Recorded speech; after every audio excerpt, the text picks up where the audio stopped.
Eh, mes parents ils m'attendent depuis 1 heure là. Si tu veux, je connais un raccourci. Ouais. Allez. Ok, on y va. Bon, allez, viens. Mais c'est quoi un arc-en-ciel? Alors pourquoi il a cette forme circulaire? Eh, combien de barres? Allez, on y va.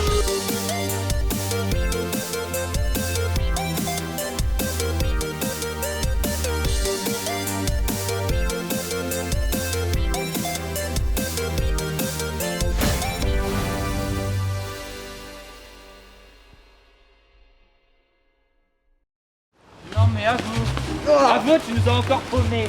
Oh punaise. Aïe, ah bon. Ça fait 1 heure qu'on est paumé. Mes parents ils vont me tuer. Bon. Allô? Oui je sais, ça fait 1 heure. Là, je suis paumé en plein milieu d'une forêt. Oui mon GPS il marche pas. Il va Allô? falloir sortir le Allô? professeur. Eh merde. La science va nous sauver encore une fois. Tu foutais quoi il y a 1 heure? Je voulais sentir la magnétosphère. La magnéto quoi? La magnétosphère, tout à fait. La Terre a en son centre une gigantesque boule de fer, très dense, qui réagissent avec de gigantesques tubes de magma qui lui dansent autour par un effet qu'on appelle Coriolis et qui est dû à la rotation de la Terre. Le cœur de fer devient magnétisé et envoie des filaments magnétiques autour de la Terre reliant les deux pôles. Et le fer est marrant car il aime bien se connecter avec ses potes. S'il y a un morceau de fer qui traîne dans le coin, ces filaments magnétiques vont s'y connecter et nous indiquer le nord. Comme je le disais, la Terre a en son centre une immense boule de fer et des tubes de magma qui lui dansent autour. Cela a pour effet de magnétiser le noyau terrestre qui envoie alors des filaments magnétiques autour de la Terre.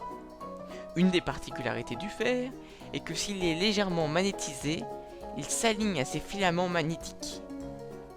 Ainsi, l'aiguille de notre boussole indique le nord. Et t'en trouves où du fer dans cette forêt monsieur le professeur? Bah donc ton phone, Eh tu touches pas à mon phone. même pour rentrer chez toi? Ok mais faut qu'il marche après. D'origine chinoise, la boussole servait initialement à harmoniser l'énergie environnementale. La première mention d'une aiguille aimantée date du 1er siècle avant notre ère. Elle avait une forme de cuillère. En bref, ça date un peu.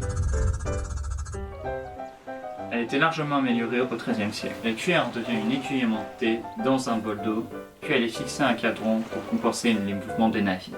Très intéressant ton histoire, mais tu voudrais pas en fabriquer une? Ouais. Le fer est partout. Mixé à du charbon, il devient de l'acier. Mais le fer reste là, car l'acier n'est pas un atome, mais une molécule composée en grande partie de fer. Je vais prendre dans ce téléphone une petite antenne qui va me servir d'aiguille. Maintenant, on va lui faire communiquer avec la Terre. J'ai besoin d'un aimant ici, derrière le haut-parleur. Ouais, la nature, mais sans mon phone, tu serais pas allé bien loin avec ton plan MacGyver. Bah va chercher une feuille et un point d'eau, tu vas voir. T'as la feuille? Non, un bâton. C'est pas grave, regarde, je la pose sur l'eau, puis j'agite la pointe et seulement la pointe de l'aiguille devant un aimant afin de la magnétiser. Tu vois, les aimants ou tout autre objet magnétique sont comme toi, ils sont bipolaires. Ouais. S'il n'y a pas de friction, ou très peu lorsqu'elle est posée sur l'eau, notre objet va effectuer une rotation autour de son centre de gravité afin de s'aligner aux lignes terrestres. Ainsi, notre objet magnétique nous montre le nord. C'est pas beau la science? T'es où? Eh, je trouvais. Mais reviens! Moi je la veux! Cette vidéo est finie.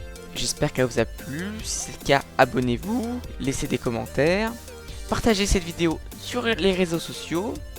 Je voudrais remercier notre prof de maths qui nous a écrit ce scénario et on vous promet des vidéos plus régulières. A bientôt.